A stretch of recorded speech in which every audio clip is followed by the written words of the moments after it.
My name is Matt Schron, and I lead product management here at Livefront.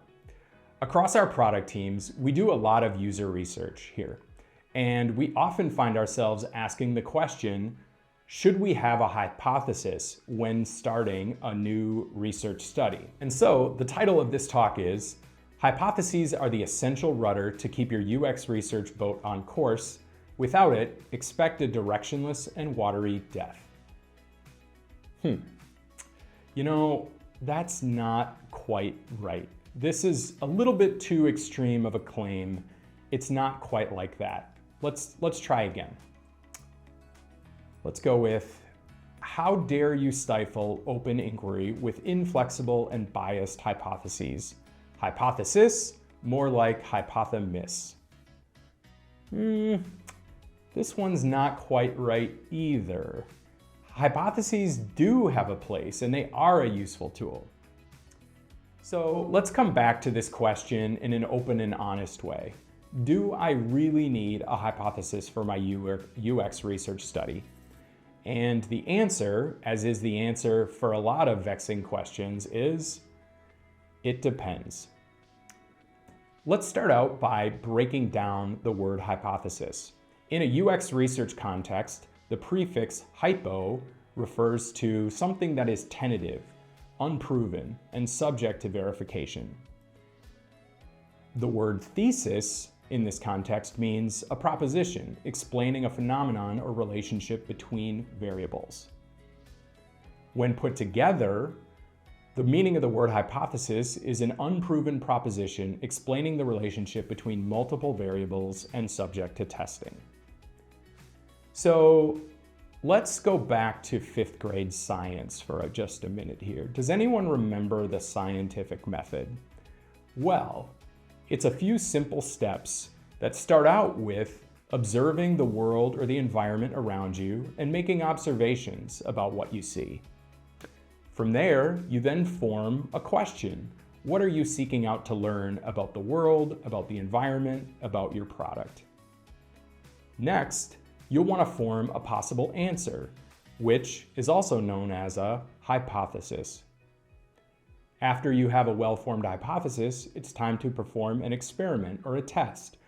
Put your hypothesis to the test and see if it can be proven true or false.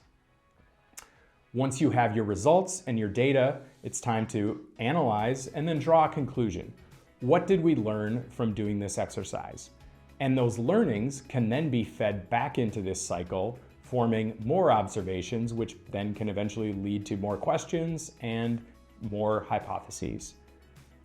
So if we look at this, you'll notice that hypothesis is not the first step in the scientific method. It's the 3rd step. Before you get to this point, you need to actually have put in the work to observe and form some early learnings. And those come in these earlier steps of make an observation and ask the right question. When you jump to a hypothesis too soon, you skip over these very important critical steps upstream from that. So now let's look at how this actually maps on to the realm of UX research. And so here at Livefront, we like to think of a spectrum of different forms of UX research spanning from generative forms of research to evaluative forms of research. And on the generative end of the research spectrum, this is where you'll find studies or research methods that are really focused on observation. They're exploratory in nature. They are open-ended. They don't have a pre-formed conclusion or theory. Oftentimes, and now put into a digital product context, generative research is best done when it's agnostic to a solution. There's not a prototype, there's not a feature, there's not a product to test with. We're just trying to better understand consumers or whoever our users are and what they need to get through their day and what delights them and satisfies them and challenges them. Some common methods of generative research are diary studies, in-depth interviews, and field observations out in the wild. On the other end of the spectrum, evaluative research. Now this is where we're more focused on testing. Whereas generative is more exploratory in nature, evaluative research is more oriented to performance. We're trying to test the efficacy of a given thing. It has a much narrower scope. It's built on assumptions that have already been made about what might be useful to our users. It is solution-centric. So oftentimes in evaluative research, you're testing the actual product itself or maybe a prototype, whether that be high fidelity or low fidelity at more of a conceptual level. But you're testing something and putting it up to the test of, does this solution meet the needs of our users? Some common methods of generative testing include concept testing, usability testing, and live A/B experiments. And so now coming back to our core question of, is this type of research appropriate for having a hypothesis? On the generative research end of the spectrum, we say no. Generative research is not appropriate for having a hypothesis. And that is because at this generative phase, you want to be as free of assumptions and preconceived notions as possible. And by definition, a hypothesis is a set of assumptions that you're looking to test.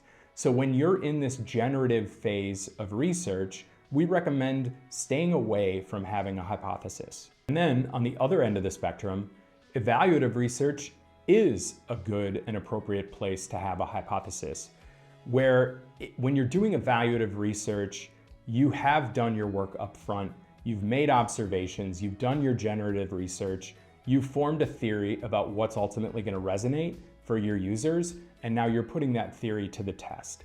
And so to make the most effective use of that opportunity, we recommend having a hypothesis for evaluative forms of research.